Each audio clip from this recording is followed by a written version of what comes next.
फिर हजरत यूसुफ अलैहिस्सलाम का जिक्र में आपने सुना कि 1400 कैदी थे, वो सब के सब आपकी दावत पर मुसलमान हो गए। तो उनमें से आपने पूछा कि भाई तुम में कितने लोग हैं जो घर जाना चाहते हैं और अपने रिश्तेदारों में बाल बच्चों में जिंदगी गुजारना चाहते हैं। तो उसमें से 1000 लोगों ने कहा हम घर जाना चाहते हैं। तो लेकिन अगर हम घर कैसे जाएंगे, हमारे पैरों में तो बेड़ियां हैं, हाथों में तो हथकड़ियां हैं, कैद खाना है। फरमाया जाना चाहते हो बस इतना ही है ना। आपने एक नजर डाली, वो सारी जंजीरें टूट गई और आपने उनके चेहरों पे हाथ फेरा तो उनके चेहरे भी बदल गए। कहा जाओ चले जाओ। जब वो घर गए तो उन्होंने अपने घर पे जाकर पहचान कराई। उसमें से 400 लोग ऐसे थे। कहा यूसुफ, रिश्तेदारों में और माँ बाप में और बाल बच्चों में जाने से बेहतर है कि हम तेरे कदमों में पड़े रहें, हम आपको छोड़कर नहीं जाएंगे। यानी इसका मतलब यह है कि कुछ ऐसे लोग भी दुनिया में हैं जिन पर वफा नाज करती। 1000 तो चले गए लेकिन 400 बचे रहे। फिर आपने सुना कि जब साकी छूट गया तो आपने फरमाया कि मेरा भी जरा जाकर जिक्र करना। और फिर आपने सुना इस पर भी कि जिब्रील अलैहिस्सलाम ने आकर के कहा कि आपने अपनी फरियाद अल्लाह के सिवा किसी और के पास रखी तो अब मजीद 7 साल तक आपको और कैद खाने में रहना है। यूसुफ अलैहिस्सलाम फिर कैद खाने में रहे।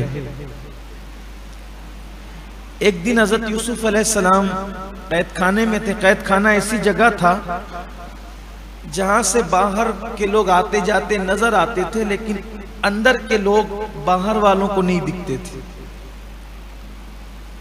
तो मुल्क शाम से जो हजरत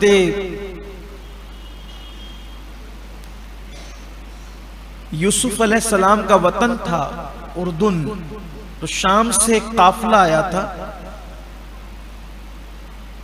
तो वो ऊंटनी जब वहां से गुजरी तो हजरत यूसुफ अलैहिस्सलाम ने देख करके पहचान लिया कि ये मुल्क शाम की ऊंटनी। तो हजरत यूसुफ अलैहिस्सलाम ने उस ऊंटनी को जब देखा तो ऊंटनी हजरत यूसुफ अलैहिस्सलाम को देख करके जो कैद खाने में थी, क्योंकि जानवर को अल्लाह ने ये फितरत दी है कि वो अंधेरे में भी देखता है। ये जानवर की फितरत, बिल्ली वगैरह आप देखेंगे कि ये अंधेरे में भी चूहे को देख लेती, हालांकि हमारी नजर अंधेरे में काम नहीं करती। तो ऊँटनी ने जब हजरत यूसुफ अलैहिस्सलाम को कैद खाने में देखा तो उसने फसी जबान से कहा कि तेरे इश्तियाक में तेरा बाप दुबला हो गया, मैं तेरे वतन की हूं। और वो ऊँटनी कलाम करके रोने लगी। और हजरत यूसुफ अलैहिस्सलाम से जो वो ऊँटनी कलाम कर रही थी तो सिवाय यूसुफ अलैहिस्सलाम के किसी और ने नहीं सुना। तो उस ऊँटनी को आगे बढ़ाना चाहता था, उसका जो मालिक था वो भी वहीं का था। तो वो ऊँटनी आगे नहीं बढ़ती थी। बिलाखिर हजरत यूसुफ अलैहिस्सलाम ने रोज़ोन से उस देहाती को कहा, उस शामी को कहा कि ऐ शख्स, क्या तू किनान का रहने वाला है और तू किनान के उस बुलंद दरख्त को जानता है जिसकी 12 टहनियां थी और मुझसे उसमें से एक टहनी टूट गई। तो वो सुन करके बहुत रोया। वो जो आराबी था वो बहुत रोया, देहाती बहुत रोया। उसने कहा हाँ, वो याकूब इब्ने इसहाक है, वो दरख्त इब्ने इब्राहिम। उसकी क्या हालत बयान करूं कि वो तो रात दिन सिर्फ रोता है, उसको रोने से कोई काम ही नहीं।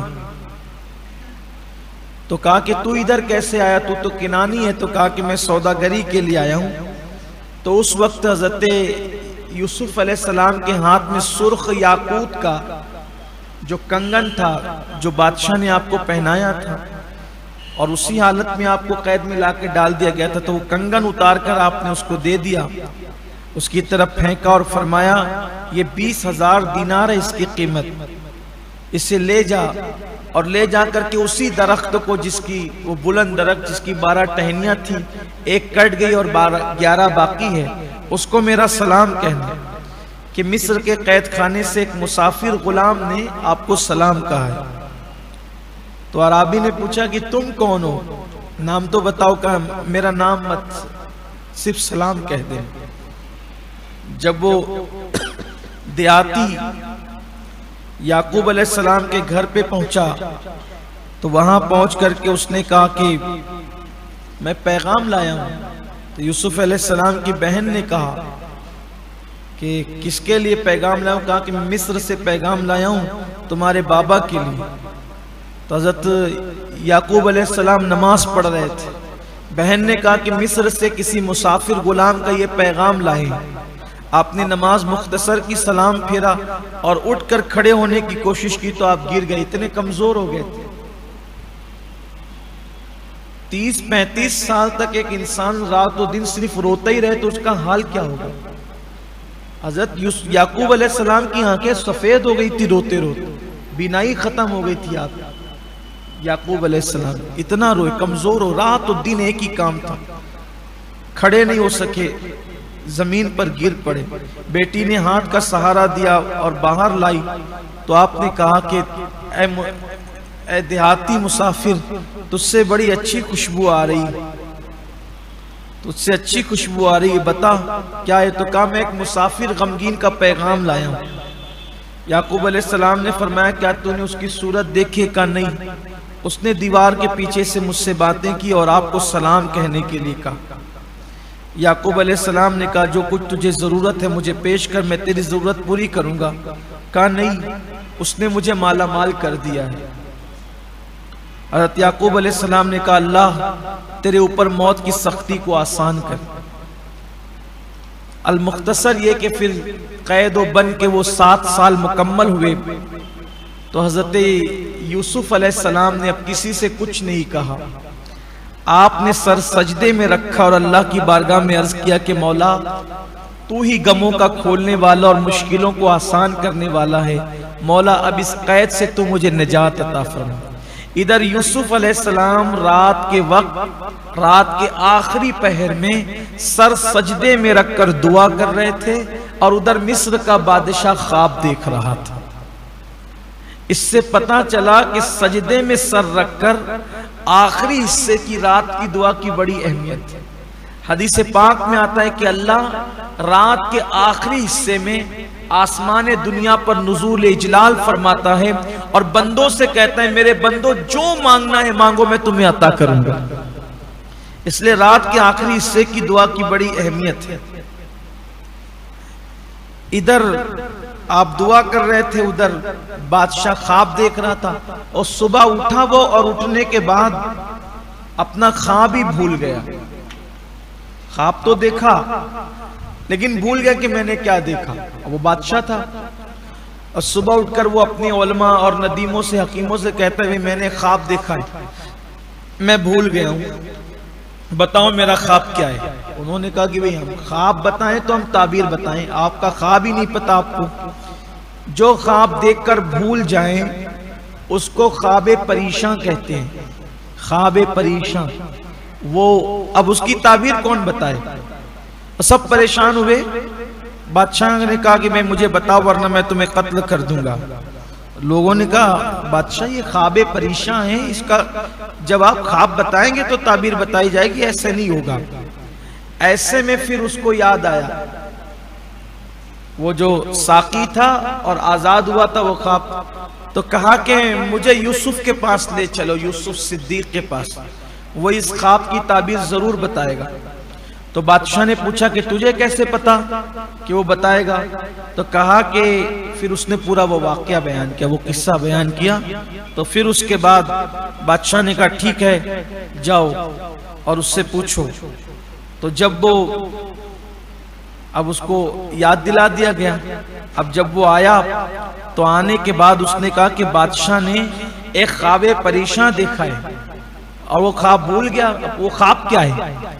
अब देखिए हमारे यहाँ इस सदी में हुजूर को इल्म गैब अल्लाह के नबी को है या नहीं, इस पे मुनाजरे होते हैं, झगड़े होते हैं, होटलों पे बहस होती है, कुर्सियां चलती है, एक दूसरे का सर फोड़ते हैं।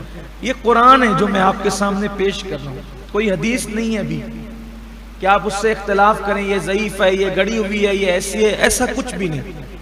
कुरान की आयत मौजूद है कि वो ख्वाब देखकर भूल गया, उसको खुद याद नहीं कि उसने क्या ख्वाब देखा। और कुरान कह रहा है कि यूसुफ अलैहिस्सलाम के पास जब वो पहुंचे, आप सूरह यूसुफ उठाकर पढ़ें, ख्वाब उसका था, बयान यूसुफ अलैहिस्सलाम कर रहे थे।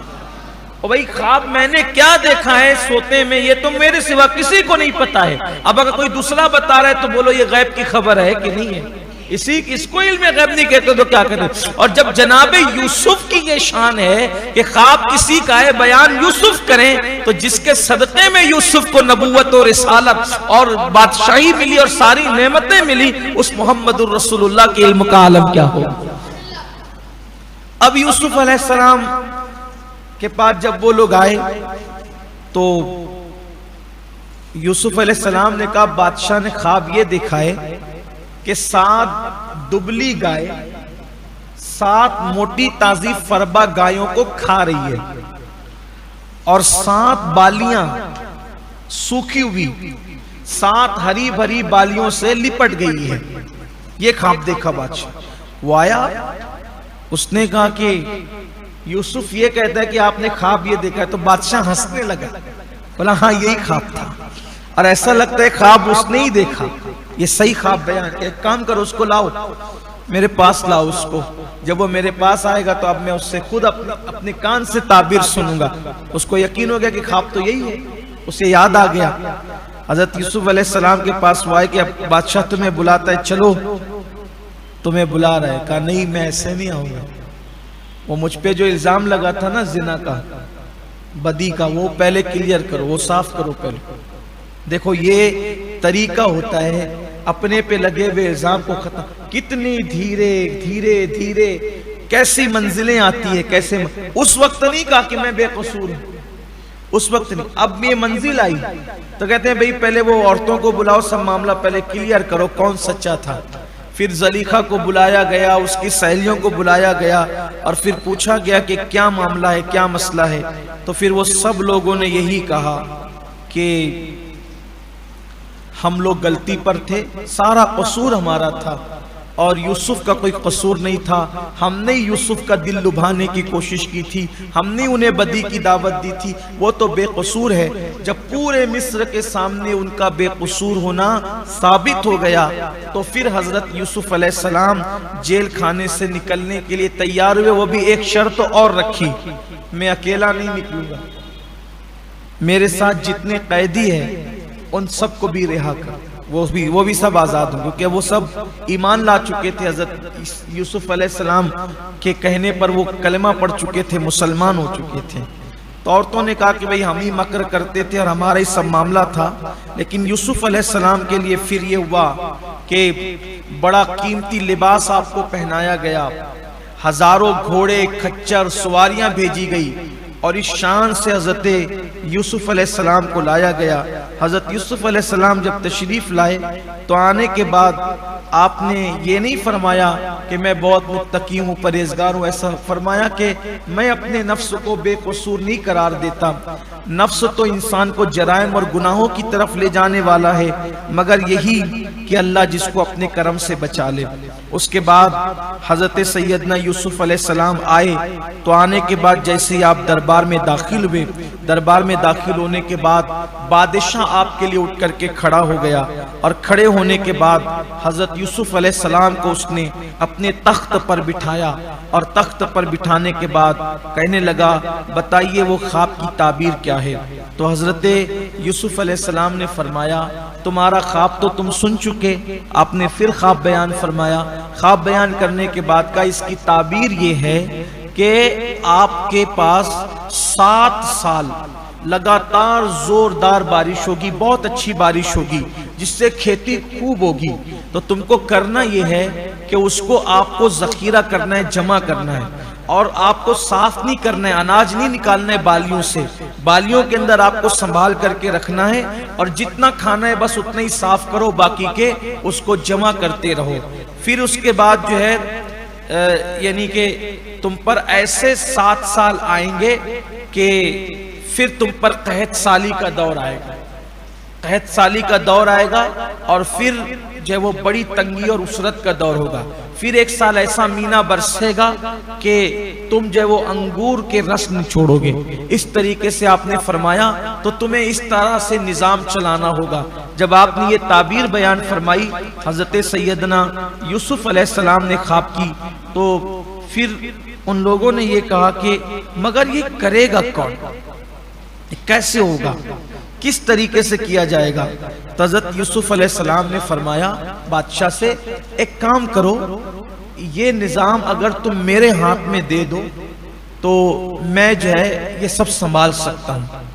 इस पर भी एक हदीस में आता है, अल्लाह के रसूल अलैहिस्सलाम ने फरमाया कि अल्लाह मेरे भाई यूसुफ पर रहम फरमाए, उन्होंने बादशाह से मांगा क्यों? मांगना नहीं चाहिए था, चुप रहते।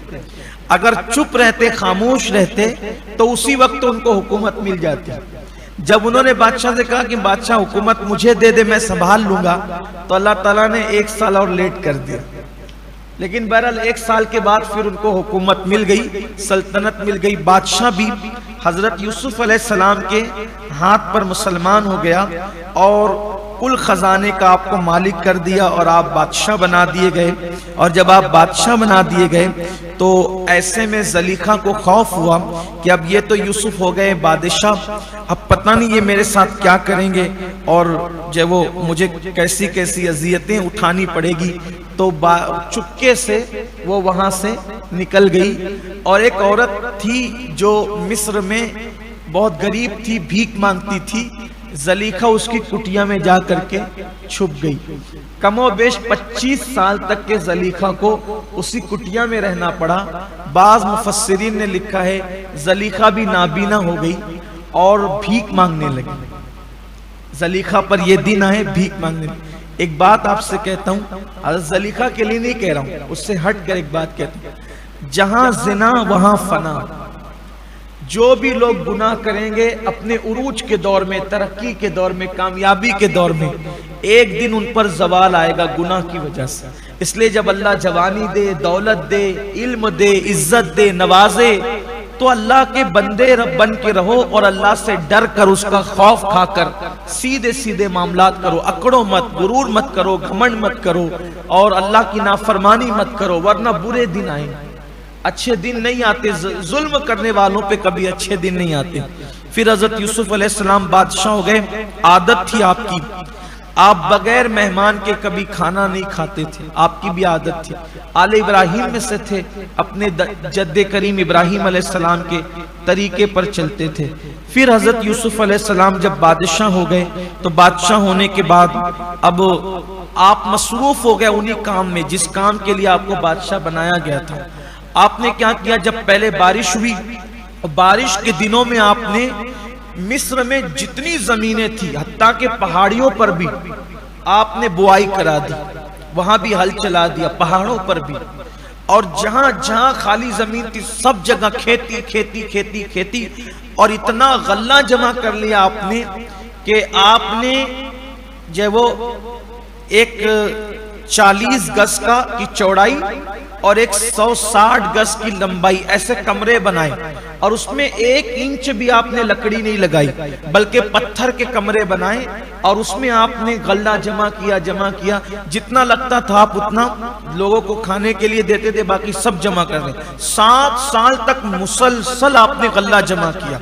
और 7 साल के बाद जब कहत साली का दौर आया तो अब हजरत यूसुफ अलैहिस्सलाम अब उसमें मसरूफ हो गए। 7 साल के बाद दूसरे 7 साल के अंदर तो फिर उस वक्त ऐसा हुआ कि कहत साली का जब मामला आया तो मिस्र के लोग हजरत यूसुफ अलैहिस्सलाम के पास आने लगे, कहत में मुब्तला हो गए। तो पहले साल हजरत यूसुफ अलैहिस्सलाम से उन लोगों ने अपने जेवरात, सोने चांदी के जेवरात देख करके गल्ला खरीदा। दूसरे साल मकानात दिए और जमीन दिया, उसके बदले गल्ला खरीदा। तीसरे साल अपने घर का साजो सामान दिया, उसके बदले गल्ला खरीदा। चौथे साल कपड़े वगैरह दे करके उसके बदले गल्ला खरीदा। 5वें साल अपनी औलाद दे दी यूसुफ अलैहिस्सलाम को कि इसके बदले में गल्ला दो, और गल्ला खरीदा।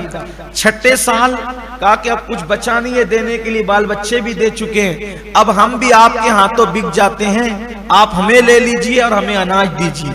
और पूरा मिस्र हज़रत यूसुफ अलैहिस्सलाम का गुलाम हो गया 6ठे साल में। और 7वें साल में यूसुफ अलैहिस्सलाम के, अब चूंकि वो सब गुलाम थे तो यूसुफ अलैहिस्सलाम को खिलाने की जिम्मेदारी आ गई, तो उनको सबको यूसुफ अलैहिस्सलाम ने खिलाया। इस तरीके से अल्लाह ने बता दिया कि मिस्र वालों, तुम मेरे नबी को गुलाम कहकर नहीं पुकार सकते, तुमने एक यूसुफ को खरीदा था, उस यूसुफ ने तुम सबको खरीद लिया। पूरा मिस्र यूसुफ अलैहिस्सलाम का गुलाम हो गया। अल्लाह कुरान में फरमाता है, हम नेकों को उनके नेक का अजर ऐसे ही अता करते हैं, नेकियों का सिला ऐसे ही अता करते हैं। अब पूरा मिस्र जो है गुलाम था हजरत यूसुफ अलैहिस्सलाम का। अब हजरत यूसुफ अलैहिस्सलाम सबको खिलाते थे, गरीबों को, मोहताजों को। जब यूसुफ अलैहिस्सलाम सवारी पर निकलते थे तो इस शान से निकलते थे, पहले घोड़ा कसा जाता था, जब घोड़ा कसते हैं ना तो वो चीख के जोर से बोलता है, तो वो पूरी आवाज गूंजती थी, सब समझ जाते थे कि हमारा बादशाह यूसुफ सिद्दीक जो है वो अब अपने महल से निकल रहा है। तो जलीखा जिस मकान में रहती थी, झोपड़ी में, वो खातून कहती थी यूसुफ निकलने वाले हैं। तो जलीखा कहती थी अब वो मुझे पहचानते भी नहीं है, मैं उनको देख भी नहीं सकती, वो तो मुझे भूल गए हैं। एक काम कर, जहां से उनकी सवारी गुजरेगी वहां मुझे लेकर चलकर खड़ी कर दे, तो उनकी सवारी की टापों से लगी हुई धूल मुझ पर पड़ेगी तो मेरे दिल को सुकून मिल जाएगा। हजरत जलीखा का ये हाल था। इधर कौम का ये मामला था, उधर कई मुल्कों में कहत पड़ गया था बारिश न होने की वजह से, कई मुल्कों में। तो मुल्क के शाम में भी कहत पड़ गया था, और यूसुफ अलैहिस्सलाम के वो भाई दाने दाने को मोहताज हो गए, खाने खाने को मोहताज हो गए। यहां भी देखो, हालांकि औलाद पैगंबर है, नबियों की औलाद है, सगा बाप नबी है, लेकिन ये बात याद रखना, अगर अपने से कोई जुल्म होगा तो नबी की औलाद होने के बाद भी याकूब अलैहिस्सलाम के बेटों का क्या हाल हुआ, रोटी के टुकड़ों को भी परेशान, खाने पीने को परेशान हो। फिर वो सब के सब 10 के 10 भाई हजरत याकूब अलैहिस्सलाम के पास रोते धोते आए, कहने लगे बाबा 40 साल हो गए, तू ना हमसे बात करता है, ना मुलाकात करता है, ना हमारी तरफ नजरे इनायत फरमाता है, फाका कशी में हमारा ये हाल हो गया, अब हम क्या करें। तो हज़रत याकूब अलैहिस्सलाम से उन्होंने कहा कोई तरीका बताए ताकि हमारी गुर्बत दूर हो, हमारे बच्चे खाने को तड़पते हैं, तरसते हैं, क्या करें। आपने फरमाया कि रोजाना जो काफले यहाँ से गुजरते हैं, वो काफले वाले जब यहाँ हमारे पास रुकते हैं तो बताते हैं कि मिस्र का बादशाह है, वो बहुत करीम है, बड़ा नेक दिल है, जो भी उसके पास जाता है वो उसको अनाज देता है, तुम लोग उसके पास जाओ और जाकर उससे जो है वो अनाज मांगो, वो देगा तुम्हें। कल लोग जाते हैं तो पैसा दे के खरीद के लाते हैं, हमारे पास तो पैसे भी नहीं है, खोटे सिक्के हैं, क्या करेंगे। फरमाया वही लेकर के जाओ। कहा अगर उसने कबूल नहीं किया तो, और फरमाया एक काम करो, लेके जाना, कबूल किया तो ठीक है, नहीं कबूल किया तो अपना नसब बयान करना कि हम नबियों की औलाद है, हम पे रहम कर। वो नेक आदमी है, रहम दिल है, रहम करेगा तुम पर। कहा अगर उसके बाद भी उसने रहम नहीं किया तो, फरमाया कि अगर उसके बाद भी उसने रहम नहीं किया तो फिर अपनी गुर्बत बताना, तंगदस्ती बताना, अपनी परेशानी बताना, तो फिर वो तुम पे रहम करेगा। कहा उस पे भी नहीं रहम किया तो आपने चिढ़ कर फरमाया जाओ तुम जानो, तुम्हारा काम जानो, जो कहता हूं सुनते नहीं है तुम, अब तुम्हें बता रहा हूं कि ये करो, जाओ तो सही तुम। फिर उन्होंने चाहते न चाहते, खाई न खाई, फिर उन्होंने वहां जाने की तैयारी की 10 भाइयों ने। तो उन्होंने कहा कि बाबा जाएंगे तो क्या करना पड़ेगा, अभी तक तो हम कभी किसी बादशाह के दरबार में गए नहीं है, पहला इत्तेफाक है, जाएंगे तो क्या करना पड़ेगा।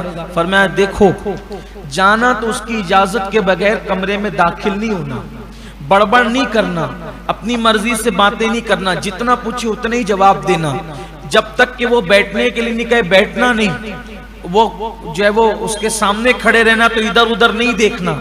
इस तरीके से आपने समझाया बहुत सी बात। और एक खूबसूरत जुमला इसमें लिखा हुआ है, हज़रत याकूब अलैहिस्सलाम ने अपने बेटों से कहा दरिया का कोई पड़ोस नहीं होता, बादशाह का कोई दोस्त नहीं होता। जैसे दरिया का कोई पड़ोसी नहीं हो सकता, जब भी बारिश होगी तो सब वो पड़ोसियों को बहा ले जाएगा, ऐसी बादशाह का कभी कोई दोस्त नहीं होता। तो बादशाह को ये नहीं समझना कि ये दोस्त बन गया, नहीं, उसका जब मूड होगा तो बहुत अच्छा है, मूड खराब हुआ तो वो उठा के फेंक देगा। तो आपने फरमाया ऐसे जाओ। ये सब के सब निकले। अब निकलने के बाद ये सब वहां पहुंचे तो हजरत यूसुफ अलैहिस्सलाम ने ये किया था कि आपने पूरे इलाके पर चौकियां बिठा दी थी कि जो भी मुझसे मिलने आए उसके हालात लिखकर मुझे भेजना। कौन है, क्यों आया है, क्या चाहता है, क्यों मिलना चाहता है, उसके पास पैसे कितने हैं, पूंजी कितनी है, हुलिया क्या है, ये सब मुझे लिखकर भेजना।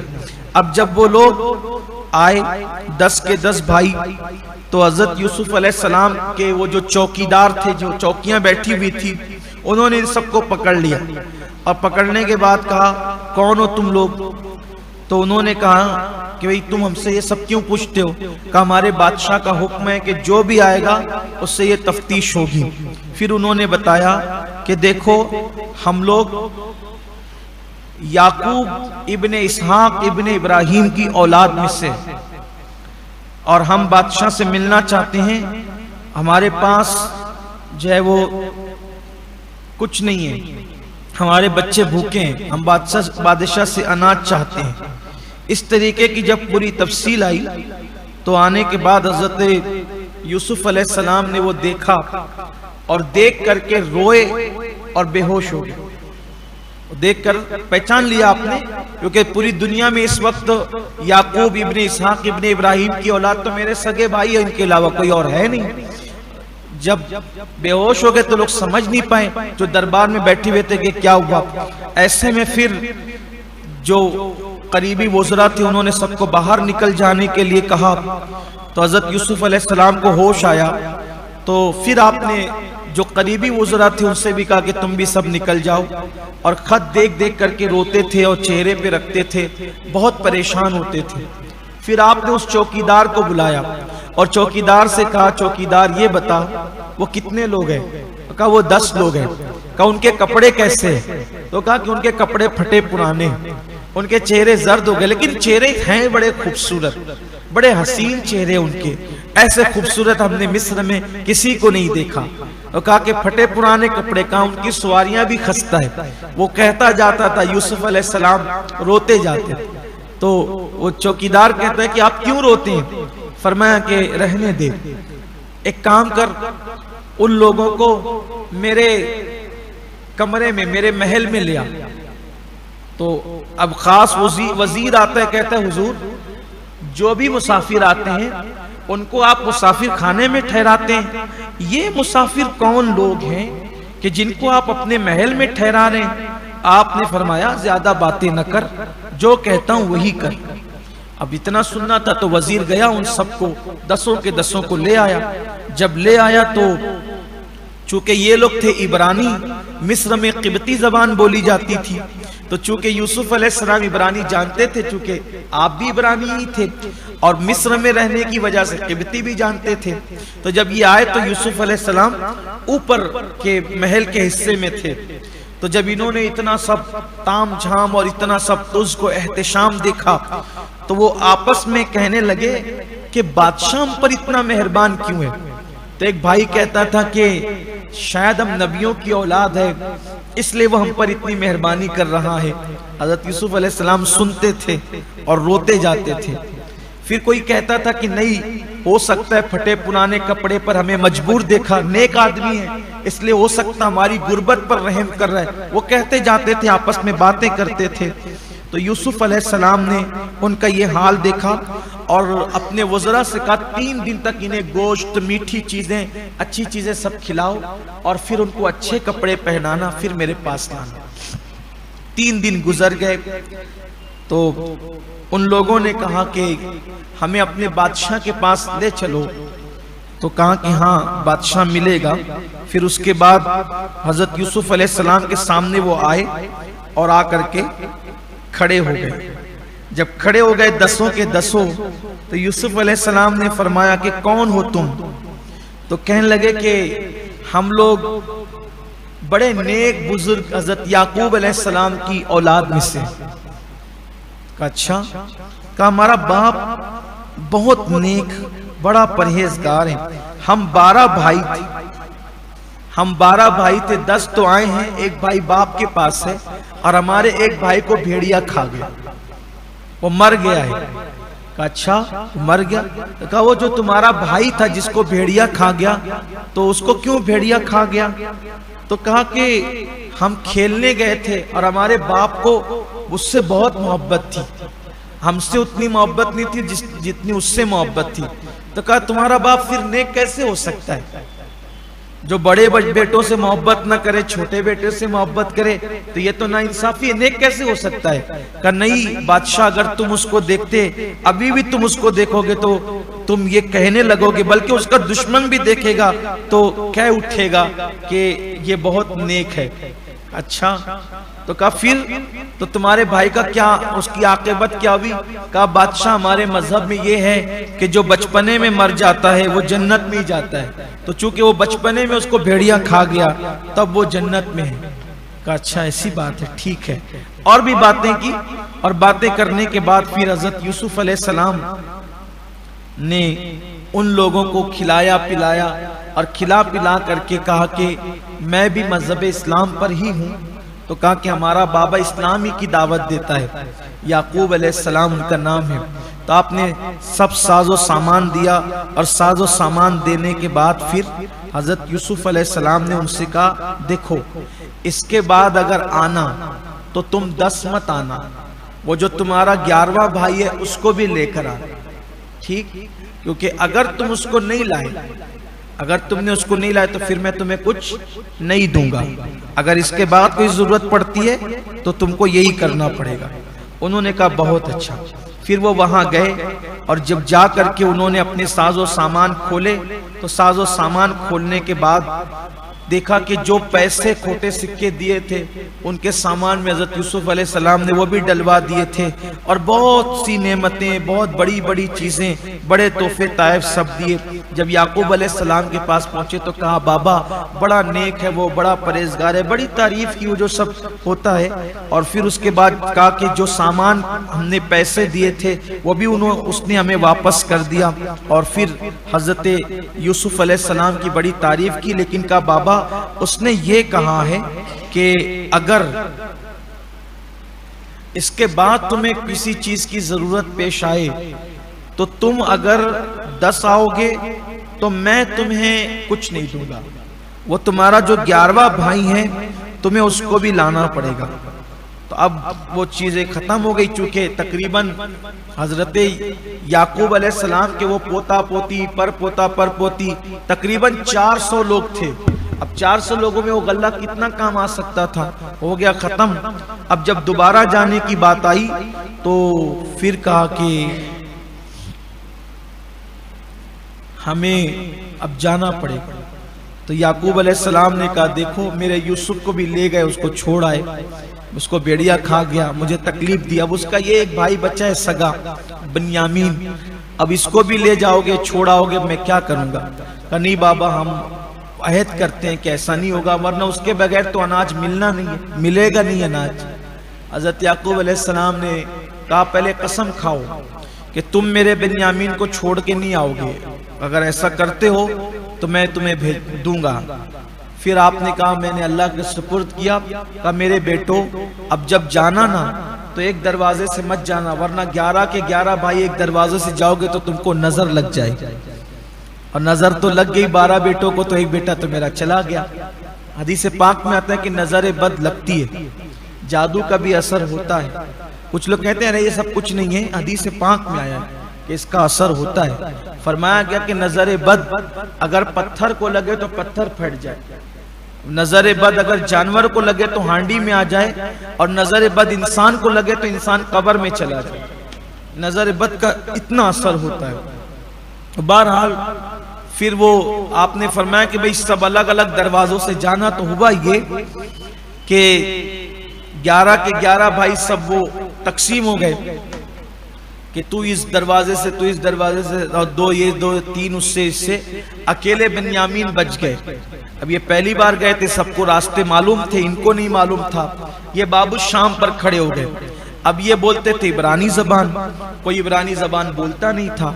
हजरत जिब्रील ने आकर कहा कि देख तेरा सगा भाई वहां खड़ा है और रास्ता पूछता है, कोई उसको रास्ता बताने वाला नहीं, क्योंकि इब्रानी कोई जानता नहीं है, जल्दी से जाओ और उसको रास्ता बता। तो हजरत यूसुफ अलैहिस्सलाम ने अपने चेहरे पे नकाब डाला और नकाब डालकर उसको इब्रानी जबान में सलाम किया। पूछा कहाँ से आए हो? तो कहा कि मैं मुल्क शाम से, किनान से आया हूँ। कहा यहाँ तो कोई इब्रानी नहीं बोलता, तुम कैसे बोलते हो? तो कहा मैं जब वो किनान में रहा हूँ कुछ दिन, मैंने इब्रानी जबान सीखी है। तो कहा अच्छा, कहा तुम किस लिए आए हो? तो कहा कि हम बादशाह से मिलने के लिए आए, हमें अनाज चाहिए। तो कहा कि अकेले आए हो? कहा नहीं, मेरे और भी भाई है, वो अलग अलग रास्ते से जाने के लिए बाबा ने कहा था, नजर न लगे, तो मुझे रास्ता नहीं मालूम था। कहा चलो मैं तुम्हारे भाइयों से तुम्हें मिला देता हूँ। और उसके बाद ले गए, और ले जाने के बाद कहा वो देखो तुम्हारे भाई वो खड़े हुए हैं। तो कहा ए इब्रानी शख्स तू कौन है? मेरा दिल तेरी तरफ माइल हो गया है, मैं तुझे छोड़ के जाना नहीं चाहता। कहा नहीं भाई, तुम्हें अपने भाइयों के साथ जाना है, जाओ उधर, मैं गुलाम हूँ, एक गमगीन आदमी हूँ, फिर मिलेंगे इंशाअल्लाह कभी जब वक्त आएगा। फिर उसके बाद ये 11 के 11 आए, बादशाह के सामने खड़े हो गए। अब यूसुफ अलैहिस्सलाम ने, वो पहचानते नहीं थे हजरत यूसुफ अलैहिस्सलाम, यूसुफ अलैहिस्सलाम को पहचानते नहीं थे। उनके जाने से आने तक यूसुफ अलैहिस्सलाम ने एक कमरा नया बनवाया, और वो कमरा बनवाया तो उस कमरे में जो है आपने वो पूरा वाकया बाबा से ले करके कुएं में फेंकने और बेचने तक का दीवार पे उसको पेंटिंग करवाया। भेड़िया है और यूसुफ है, शमून छुरी मारने के लिए दौड़ रहा है, एक भाई यहूदा हाथ से रोटी छीन के कुत्ते के आगे फेंक रहा है, एक भाई पानी छीन के जमीन पे डाल रहा है। जब वो आए तो देखा, रे रोबिल ने देखा, रे ये तो सब वो वाकया है जो हमने यूसुफ के साथ किया है। तो वो सब रोने लगे। खाना रखा गया तो काम नहीं खाएंगे, इस कमरे में हमें खाना अच्छा नहीं लगता, हमें कुछ याद आ गया है। तो यूसुफ अलैहिस्सलाम ने कहा क्या याद आ गया? कहा उसमें तो ये सब तस्वीरें बनी है, तो हमारे हालात बयान करती। कहा क्या हालात है मुझे बताओ। तो वो सब के सब 11 के 11 खड़े थे। यूसुफ अलैहिस्सलाम ने पूछा कि क्या है, मुझे बताओ मामला क्या है। तो कहा हमारा एक छोटा भाई था, सबसे छोटा हमारा एक भाई था, उसका नाम यूसुफ था, हमारा बाबा उससे बहुत प्यार करता था, तो उसको जो है वो भेड़िया खा गया। कहा कैसे खा गया? तो कहा कि वो झूठा ख्वाब देखता था, झूठे ख्वाब बयान करता। कहा कैसे झूठे ख्वाब? कहा उसने ख्वाब देखा था कि वो बादशाह बन गया, उसने ख्वाब देखा था कि वो बादशाह बन गया और सब उसके गुलाम है, उसके आगे खड़े हैं, मजबूर होकर उसके आगे खड़े हैं। वो ऐसे ऐसे ख्वाब बयान करता, हमें गुस्सा आता था उस पर, हम नाराज रहते थे। तो आपने पूछा क्या उसको बादशाहत मिल गई? कहा नहीं, उसको बादशाहत तो नहीं मिली। कहा तुम्हें कभी उसके आगे हाथ बांध के खड़े रहना पड़ा? तो कहा नहीं, वो तो बचपने में मर गया। फिर हजरत याकूब अलैहिस्सलाम ने उन लोगों से कहा कि एक काम करो, कमरा बदल दो, दूसरे कमरे में जाओ। और फिर दूसरे कमरे में खाना रखा गया तो अल्लाह ताला ने उन सबको भुला दिया और वो सारे मामलात भूल गए। और भूलने के बाद फिर वो खाना खाने लगे। जब वो खाना खाने लगे तो उसमें से जो बन्यामीन थे, जो सगे भाई थे, वो उनको खाना अच्छा नहीं लगा, वो रोते ही रहे। तो बादशाह ने फिर पूछा कि भाई ये क्यों रोता है? तो उसने कहा बादशाह मैं खाना खाने पे उस कमरे में जाने को तरजीह देता हूँ क्योंकि उसमें मेरे सगे भाई की तस्वीर है, तो मैं जरा उसको देख करके अपना दिल बहलाना चाहता हूँ। तो जब वहां पर वो पहुंचे बन्यामीन, तो हज़रत यूसुफ अलैहिस्सलाम को देख देख के खूब रोने लगे, तस्वीर देखकर। बहुत दिनों के बाद तस्वीर दिखी थी। असल में आप उनको अपने दौर पे कयास ना करें। फिर कहता हूँ चूंकि उस दौर में सजदा ताज़ीमी भी जायज़ था, हमारे दौर में हमारे आका अलैहिस्सलाम की शरीयत में जायज़ नहीं है, तो ऐसी तस्वीर की उस वक्त तो हुर्मत नहीं रही होगी जिसका जिक्र इमाम गजाली ने लिखा है, क्योंकि शरीयत बदलती रही है ना।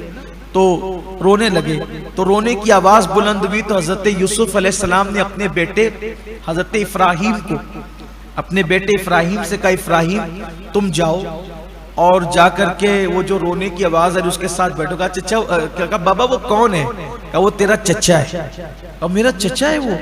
कहा हाँ वो बन्यामीन। हज़रत यूसुफ अलैहिस्सलाम ने सब वाकयात अपने बच्चों को बता रखे थे पहले से जो उन पे गुजरी थी।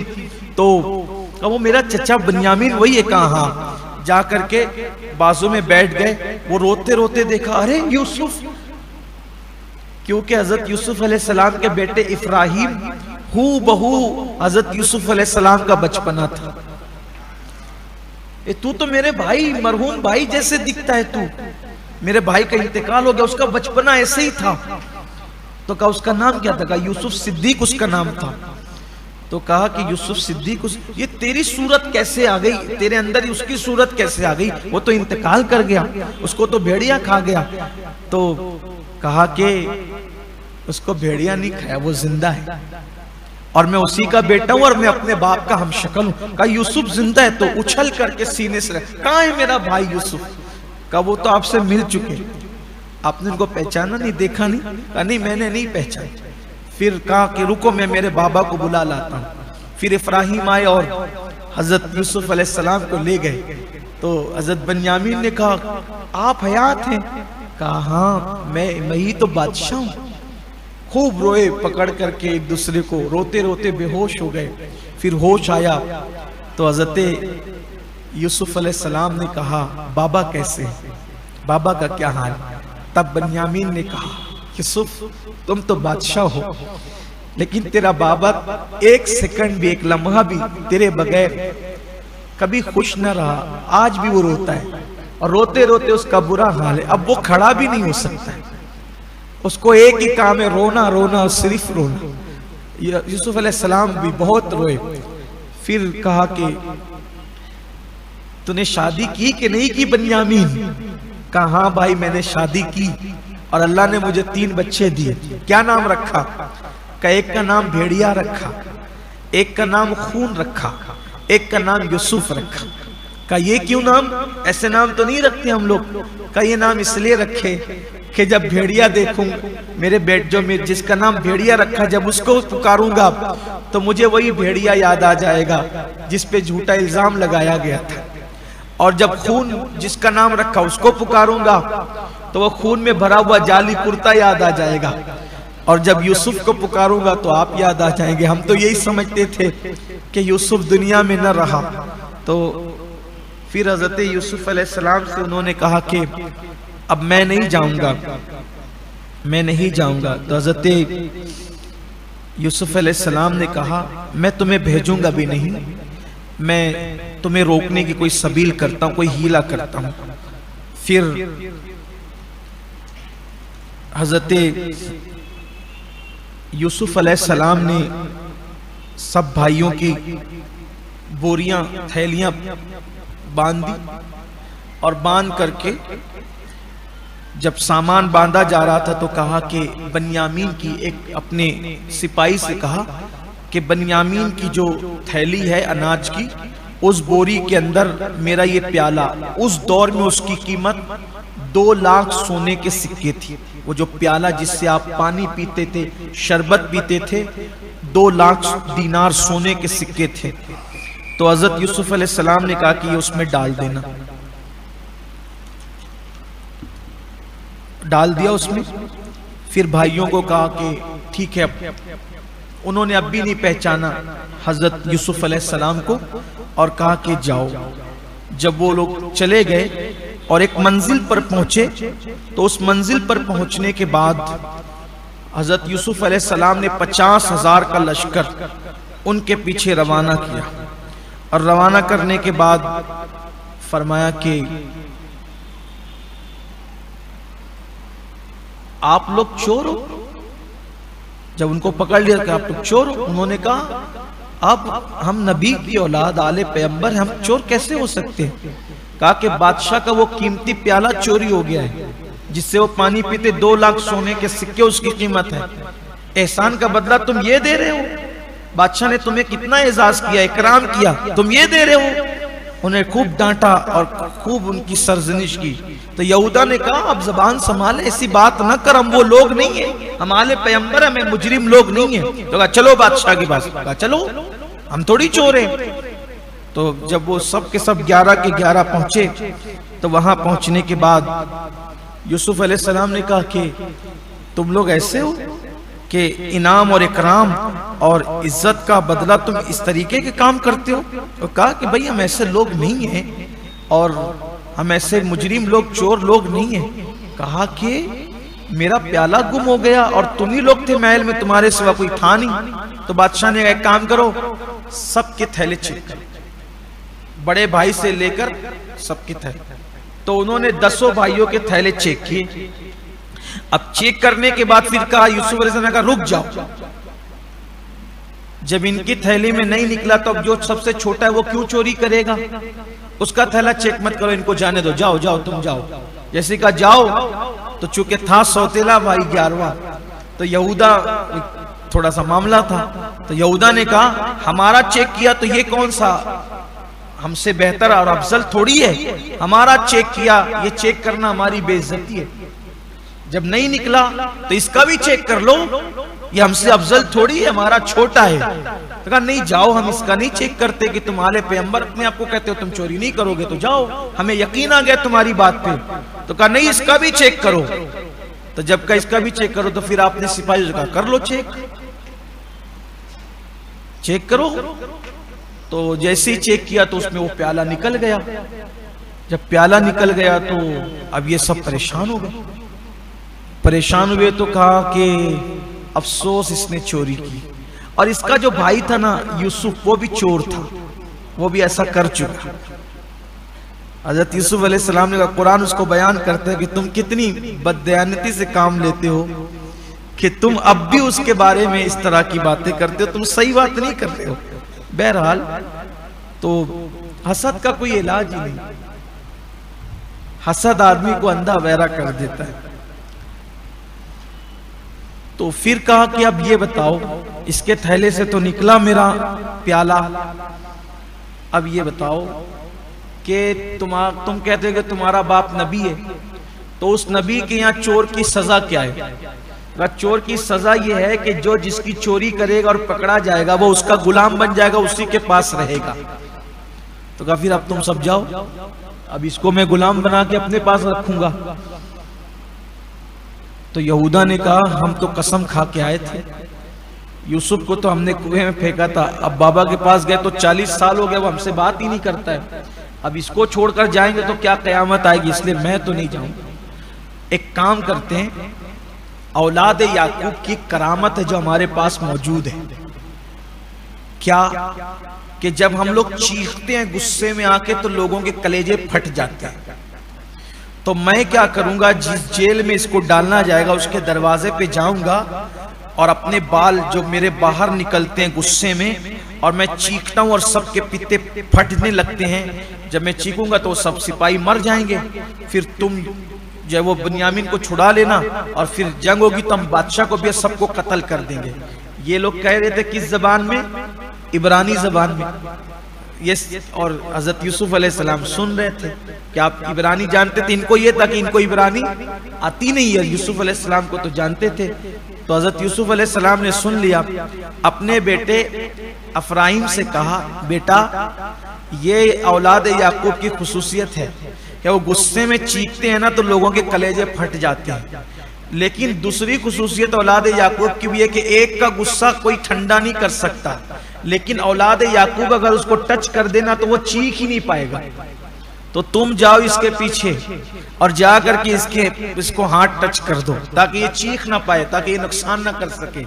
इधर अफराइम पीछे पीछे गए और जब वो चीखने की तैयारी करने के लिए जब बाल उसके निकलने लगे बदन से, तो इसने जाकर हाथ टच कर दिया, वो चीख ही नहीं सका। जब चीख नहीं सका तो भाई इंतजार करते रहे 9 के 9, चीखने की आवाज आएगी तो जंग शुरू होगी, लेकिन चीखने की आवाज नहीं। जब सब मिले कहा कि कुछ चीखता क्यों नहीं है? अरे लगता है कि यहाँ कोई औलाद याकूब मौजूद है, किसी ने मुझे टच किया, मेरी चीखने की ताकत ही खत्म हो गई, लेकिन वो कौन है मैं नहीं पहचान पा रहा हूँ, वो है कौन नहीं, ये किस्सा समझ में नहीं आ रहा है। तो हजरत यूसुफ अलैहिस्सलाम ने कहा मैं इसको नहीं छोड़ूंगा। तो यहूदा ने कहा अब तो मैं नहीं जाऊंगा, मेरी हिम्मत नहीं है, एक काम करो तुम सब जाओ और बाबा को कहो कि बाबा ही अब कुछ इसका हल निकाले। अब वो सब वहां पहुंचे रोते धोते। यहूदा की तो हिम्मत नहीं थी, तो वहीं था। यहूदा रुक गया वहीं पर, अब मैं नहीं जाऊंगा।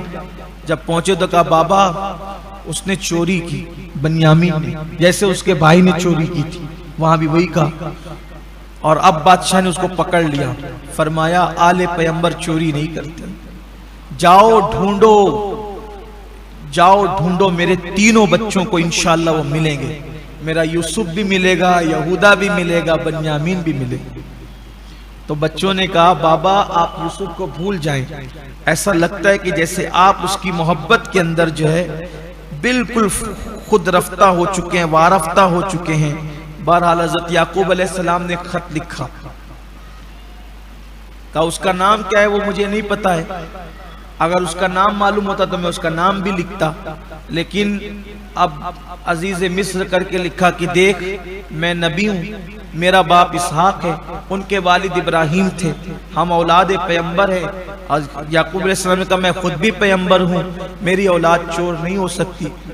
एक काम कर, अगर तूने मेरे बेटे को नहीं छोड़ा, आजाद नहीं किया, तो मैं तेरे लिए बद्दुआ करूंगा और तेरी औलाद के लिए बद्दुआ करूंगा, इसलिए तू मेरा बेटा छोड़ दे। तब वो खत लेकर के जब आए, फरमाया जाओ, तुम्हें अल्लाह की शानें नहीं पता, अल्लाह की शानें मैं जानता हूँ, जाओ मेरे बेटे को ढूंढो, तीनों बेटों को ढूंढो, अल्लाह तुम्हें उन्हें मिला देगा। जब ये लोग खत लेकर के आए और हजरत याकूब अलैहिस्सलाम का खत हजरत यूसुफ अलैहिस्सलाम की खिदमत में पेश किया, तो हजरत यूसुफ अलैहिस्सलाम ने वो खत लिया और खत लेकर के जब पढ़ने लगे तो खत पढ़ते जाते थे और बार बार रोते जाते थे, खत पढ़ते जाते थे और बार बार रोते जाते थे। तो उस वक्त हजरत यूसुफ अलैहिस्सलाम से किसी ने पूछा उन भाइयों में से कि मेरे बाबा का खत आखिर तू पढ़कर इतना रोता क्यों है, तेरे इतने रोने की वजह क्या है? तब हजरत यूसुफ अलैहिस्सलाम ने फरमाया एक काम कर, मैं चाहता हूं इससे पहले कि तुम्हारे बाबा का खत पढ़ करके मैं रोता क्यों हूं, मैं तुम्हें ये बताऊं, आप लोग मुझे ये बताएं कि तुम्हारा वो भाई जिसको यूसुफ सिद्दीक कहते थे उसके बारे में तुम क्या कहते हो? उन्होंने कहा वो चोर था, झूठा था और उसको भेड़िया खा गया, उसका मामला खत्म हो गया। फरमाया अब मेरे पास आओ, ये मेरे पास जो प्याला है जो तुम्हारे उस 11वें भाई ने चुराया था, इस प्याले की खुसूसियत है जब मैं इस पर सलाई मारता हूं तो ये गुजरे हुए दौर में जो जो वह उसको बताता है। अब यूसुफ अलैहिस्सलाम ने तर्जुमान हटा दिया, अब जैसे ही प्याले पे वो मारा सलाई, फरमाया बताओ ये यूसुफ का मामला क्या है? तो उस प्याले से आवाज आई कि ये लोग याकूब अलैहिस्सलाम की औलाद है, इन्होंने यूसुफ पे जुल्म किया, बाप से बेटे को जुदा किया और जुदा करके जो है वो उसके हाथ का खाना लेके कुत्ते के आगे फेंका, पानी जमीन पे फेंका, ये किया वो किया, सारी तफसील आई। तब हजरत यूसुफ अलैहिस्सलाम ने कहा बताओ ये सच है कि झूठ है? उन्होंने कहा सच है।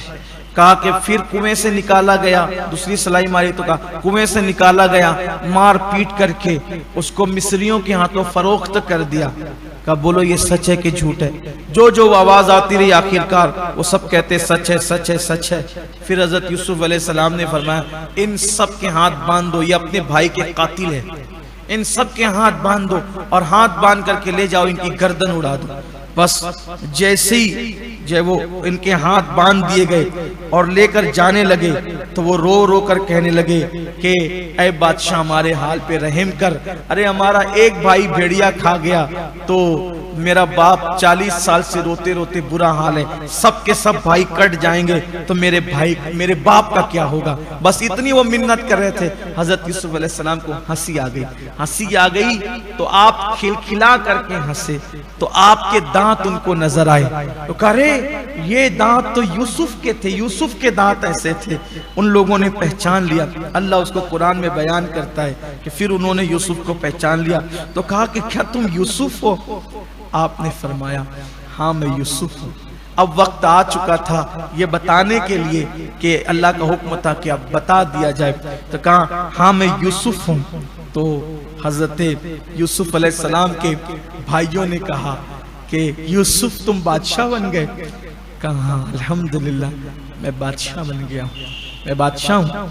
और तो फिर कहा हमने जो कुछ किया था हम उस पर बहुत नादिम है, शर्मिंदा है, बताओ आज तुम हमारे साथ क्या करोगे? हज़रत यूसुफ अलैहिस्सलाम ने फरमाया आज मैं तुम्हारे साथ ऐसा ही करूंगा जैसे एक भाई दूसरे भाई के साथ करता है, एक दोस्त अच्छा दोस्त दूसरे दोस्त के साथ करता है, एक अच्छा बादशाह अपनी रियाया के साथ करता है। और आपने फरमाया ला तस्रीब अलैकुमुल यौम, जाओ आज तुम पर कोई मुआखज़ा नहीं, मैंने तुम सबको माफ कर दिया और तुम सब आजाद हो, मैं तुम सबको माफ करता हूँ। उस वक्त हजरत यूसुफ अलैहिस्सलाम ने जब ये कहा तो यहूदा ने कहा बाबा को ये बात बतानी चाहिए। कहा अल्लाह का हुक्म है कि मैं खुद जाकर मिलना चाहता था बाबा से, लेकिन अल्लाह ने फरमाया कि तुम अपने बाबा को अपने पास बुलाओ ताकि वो तुम्हारी हुकूमत सल्तनत और तुम्हारा अजमत शान तुम्हारी बुजुर्गी देखे तो उनकी आंखें ठंडी हो। यहूदा ने कहा लेकिन वो देखेगा कैसे, क्योंकि बाबा तो तुम्हारे लिए रो रो करके आंखें खो चुका है। तो आपने अपना कुर्ता दिया, फरमाया कुर्ता ले जाओ और ये मेरा कुर्ता ले जाना और बाबा की आंख पर लगा देना तो उससे उसकी आंखें लौट आएगी। ये भी कुरान में है, कुरान की आयत है कि यूसुफ अलैहिस्सलाम ने अपना कुर्ता दिया। लोग कहते हैं तबरुकात से क्या होता है? तबरुक यूसुफ अलैहिस्सलाम के कुर्ते की बरकत से बीनाई लौट आती है। आपने अपना कुर्ता दिया, इधर कुर्ता लेकर के चले, उधर यूसुफ अलैहिस्सलाम के वालिद याकूब अलैहिस्सलाम अपने पोतों से कहने लगे, अपने पोतों से कहने लगे कि मुझे खुशबू आ रही है मेरे यूसुफ की। तो पोतों ने कहा दादा आप बूढ़े हो गए, बुढ़ापे की वजह से आप इस तरीके की बातें करते हैं। इधर कुर्ता गया तो यूसुफ अलैहिस्सलाम ने अपने भाइयों से कहा मेरी बहन का क्या हाल है, जरा वो भी तो बता दो। तो भाइयों ने रोते हुए कहा भाई जिस दिन से तुम खोए हो तुम्हारी बहन हर दिन सुबह को आती है और रास्ते पे बैठती है और रोती है और कहती है मेरा भाई यूसुफ कब आएगा। हर मुसाफिर से कहती है क्या तुमने यूसुफ को देखा है, वो भी रो रो कर उसका बुरा हाल है। इधर जो है वो कमीज पहुंचा आपका और आंख पे रखा गया तो यूसुफ अलैहिस्सलाम को रोशनी मिल गई आंख की। यहूदा ने कहा था कि वो भरा हुआ खून का कुर्ता लेकर मैं ही गया था, इसलिए ये कुर्ता भी लेकर मैं ही जाऊंगा। गम की खबर सुनाने भी मैं गया था, खुशी की खबर सुनाने भी मैं जाऊंगा। जब पहुंचे कहा बाबा आपका बेटा तो बादशाह बन गया। याकूब अलैहिस्सलाम ने कहा बेटा ये मत बोल कि वो बादशाह बन गया, पहले ये बता कि वो मुसलमान है कि नहीं है। मेरा बेटा बादशाह हो मेरे लिए कोई फख्र की बात नहीं, लेकिन मेरा बेटा जो तकरीबन 40-50 साल से खोया हो अगर वो मेरे दीन पर है तो मेरे लिए फख्र की बात है। फरमाया अल्हम्दुलिल्लाह बाबा वो मुसलमान भी है, तेरे दीन पे है। और फिर आपको रोशनी आई, वो खत भेजा गया, खत आपने पढ़ा, खुश हुए कि बाबा आप आए, अल्लाह का हुक्म है। और मैंने आपके लिए कपड़े भेजे, सवारियां भेजी और आपके जितने पोता पोती नवासे नवासियां सबके लिए कपड़े भेजे, सबको लेकर के आओ। ये वो जवाब आ रहा है। मक्के वालों ने पूछा था ना कि औलाद याकूब मिस्र कैसे आए, उसका जवाब आ गया कि आप सब लोग आए। फिर इधर याकूब अलैहिस्सलाम अपने खानदान के साथ निकले और निकलने के बाद उधर जो है हजरत यूसुफ अलैहिस्सलाम ने फरमाया कि मेरे बाबा का इस्तिकबाल किया जाए। चलो इस्तिकबाल के लिए 50-50 हजार का लश्कर अलग अलग मंजिलों पे था।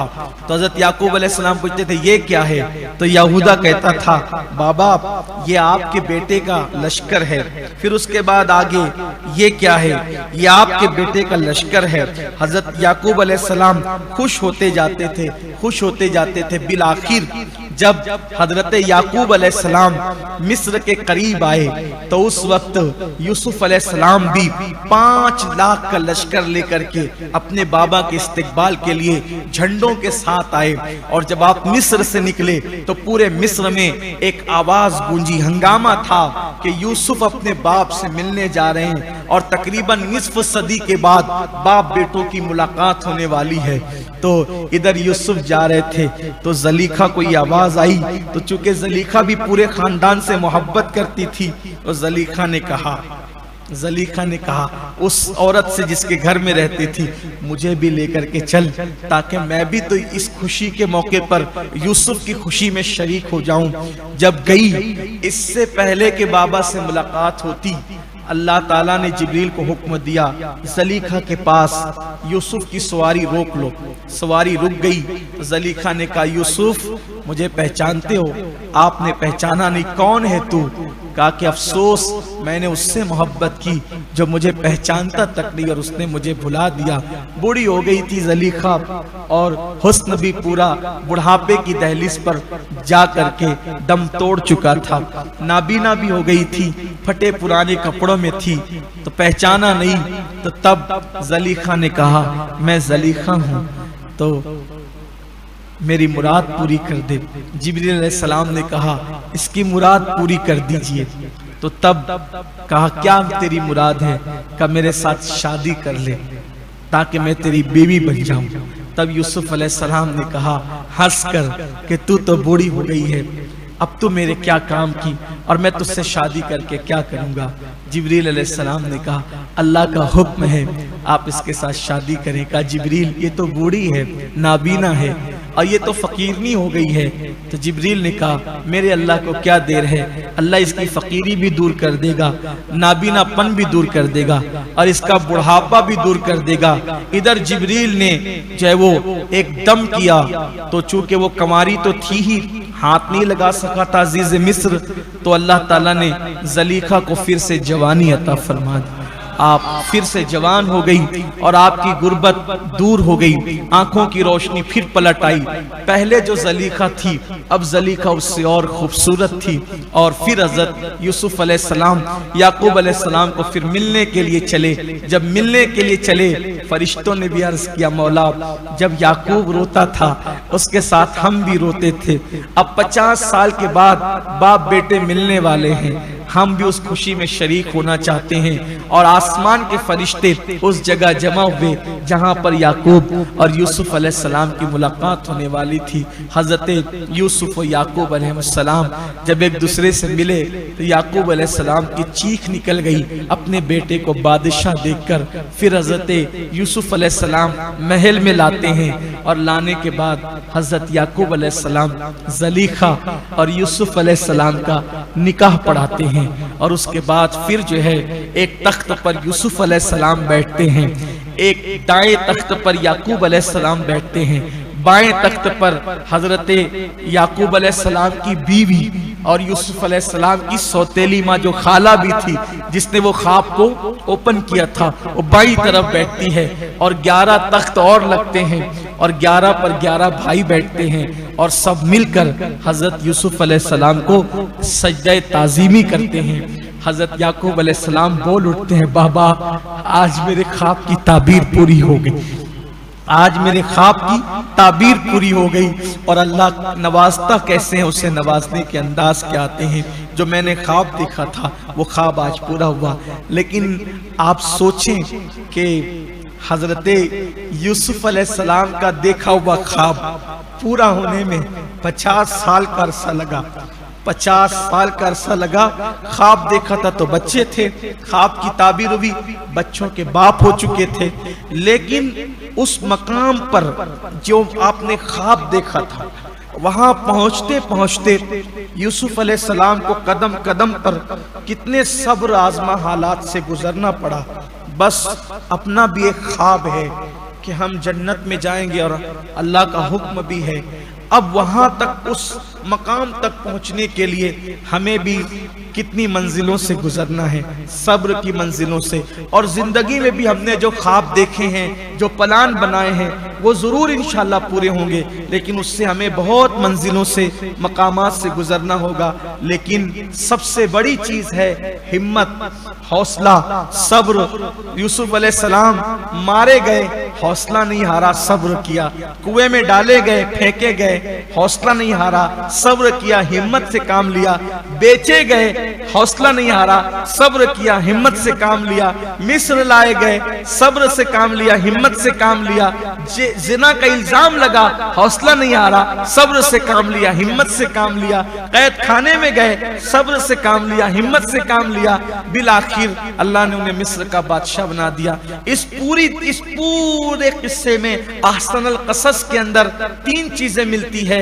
एक यूसुफ अलैहिस्सलाम की हिम्मत और उनका सब्र, और तीसरी जो सबसे बड़ी चीज है वो अल्लाह पर भरोसा, अल्लाह पर तवक्कुल, और चौथी अहम चीज और शामिल कर लें कि उनका आला किरदार, आला अखलाक। कहीं भी किसी भी मामले में पहुंचकर वो अपने ज़मीर का सौदा नहीं करते, वो कभी भी दीन से नहीं हटते, वो कभी भी सच्चाई से नहीं हटते। इसलिए अल्लाह तबारक व तआला अपने सच्चे बंदों को उनके मकाम पे पहुंचाता है। फिर याकूब अलैहिस्सलाम यूसुफ अलैहिस्सलाम के साथ रहने लगे तो आपने अर्ज किया, बाबा अब आप मेरे पास ही रह जाएं। तो आपने फरमाया, मैं तुम्हारे पास रह जाऊंगा, लेकिन मैं महल में रहने वाला आदमी नहीं हूँ, मेरे लिए अलग से कोई कमरा बना दो। आपने उनके लिए अलग से कमरा बनाया। कमोबेश 70 साल तक हजरत यूसुफ अलैहिस्सलाम के पास याकूब अलैहिस्सलाम रहे। फिर हजरत याकूब अलैहिस्सलाम जो है वो आपने फरमाया कि अब मेरा दुनिया से जाने का वक्त आ रहा है और मैं अब मुल्क शाम वापस जाऊंगा, क्योंकि मेरे बाबा, मेरे दादा सबके मज़ारात मुल्क शाम में हैं, तो मैं चाहता हूं कि वहीं पर मेरी कब्र बने, इसलिए अब मैं वहां जाता हूं। फिर याकूब अलैहिस्सलाम वहां तशरीफ ले गए, आपका वहां विसाल हुआ। फिर यूसुफ अलैहिस्सलाम भी ज़लीखा से निकाह के बाद भी बहुत तवील उम्र रहे, तकरीबन 75 साल। उसके बाद हजरत ज़लीखा भी मजीद हयात रही। और फिर यूसुफ अलैहिस्सलाम का जब विसाल का वक्त आया तो आपने फरमाया कि मेरी कब्र जो है वो ऐसी जगह बनाना, या आपने वसीयत फरमाई मेरी कब्र ऐसी जगह बनाना ताकि अगर बनी इसराइल जब मिस्र से जाने लगे, कभी अगर कोई ऐसा वक्त आ जाए कि बनी इसराइल तो अब आ गए यहाँ, जब यहाँ से जाने लगे तो मेरा जिस्म जो है वो ले करके जाएं और मुल्क शाम ले जाकर जहाँ मेरे बाप दादा के मज़ारात हैं वहीं पर मुझे दफन कर दे। तो हज़रत यूसुफ अलैहिस्सलाम के विसाल के बाद मिस्र वालों में इख्तिलाफ हो गया कि इनकी कब्र कहाँ बनेगी। तो किसी ने कहा हमारे मोहल्ले में, किसी ने कहा हमारे मोहल्ले में। बिलाखिर ये तय हुआ कि दरिया का पानी सब मोहल्लों में जाता है, तो यूसुफ अलैहिस्सलाम की कब्र दरिया के अंदर बनेगी। यूसुफ अलैहिस्सलाम का मज़ार उन्होंने दरिया के अंदर बनाया। और फिर यूसुफ अलैहिस्सलाम के दौर में बनी इसराइल मिस्र आए और मूसा अलैहिस्सलाम के दौर में चले गए। तो जब मूसा अलैहिस्सलाम अपनी कौम को ले जाने लगे तो आपने एक बुढ़िया से पूछा, लोगों से पूछा कि कोई यूसुफ की कब्र का निशान जानता है? तो एक बुढ़िया थी, उसने कहा मैं जानती हूँ, लेकिन इस शर्त पे बताऊंगी कि आप ये वादा करें कि आप जब जन्नत में जाएंगे तो मुझे जन्नत में अपना पड़ोसी बनाएंगे। फरमाया तू जन्नत में जा, इतना ही तेरे लिए काफी, मेरी पड़ोस क्यों बनती है? तो जिब्रील अलैहिस्सलाम आए, फरमाया कि अगर ये मांगती है तो इसको दे दीजिए ना, क्या जाता है, दे दीजिए। तो आपने कहा ठीक है, लेकिन बता। फिर उसने वो जगह बताई। तो फिर यूसुफ अलैहिस्सलाम का मज़ार निकाला गया, लेकिन जब निकाला गया तो जो वो दरिया के अंदर की जमीन में मज़ार था, लेकिन जब निकाला गया और संदूक खोला गया तो अब भी यूसुफ अलैहिस्सलाम का जिस्म तरोताज़ा था। और फिर आपको ले जा करके जो है वो मुल्क शाम में, जहाँ आपके दादा परदादा सबके मज़ारात थे, वहाँ यूसुफ अलैहिस्सलाम को जो है वो दफन किया गया। ये था सूरह यूसुफ का मुख्तसर खुलासा। अगर एक एक आयत पे हम बात करते तो बहुत वक्त लगता, लेकिन इसमें हमारे लिए इबरत के बहुत से सामान हैं। सच्चे लोग, अच्छे लोग, शरीफ लोग कभी बुराई का बदला बुराई से नहीं देते, हमेशा बुराई का बदला अच्छाई से दिया करते हैं। अल्लाह हमें भी अपने बुजुर्गों के नक्शे कदम पर चलने की तौफीक अता फरमाए। इस पूरे वाक़े में अगर कोई गलती लफ्ज़िश कोताही होगी तो अल्लाह ताला से दुआ है अल्लाह ताला मुआफ़ फरमाए। और चूंकि ये हमारा जो प्रोग्राम होता है तो ये नेट पर भी इस साल नश्र हो रहा है, तो पूरी दुनिया में लोग इसको कई मुल्कों में देखते हैं। तो रोज़ाना वो लोग दुआ के लिए गुजारिश करते हैं कि हमारे लिए दुआ करवाएं, हमारे लिए दुआ कराएं। तो आज हम उन सब के लिए दुआ करते हैं कि जो जो लोग दुआ की गुजारिश कर रहे हैं, अल्लाह यूसुफ सिद्दीक के सदके, तमाम अंबिया के सदके, उनके सब्र के सदके और सैयदुल अंबिया के सदके अल्लाह जिस जिस के दिल में जितनी मुरादें, अल्लाह सब की मुरादें पूरी फरमाए, सबको अमन व आफियत अता फरमाए, अमन व अमान अता फरमाए और अल्लाह हर एक की हर जायज़ मुराद तमन्ना पूरी फरमाए और पूरी दुनिया में अल्लाह मुसलमानों को इज्जत, सुरखरुई, कामयाबी और कामरानी अता फरमाए। अल्लाह ने मिस्र के कैद खाने से जैसे यूसुफ अलैहिस्सलाम को निकाल के बादशाहत अता की, अल्लाह इस मुसीबत के कैद खाने से मुसलमानों को जल्द निकाले और उरूज, सरबुलंदी और कामयाबी व कामरानी अता फरमाए।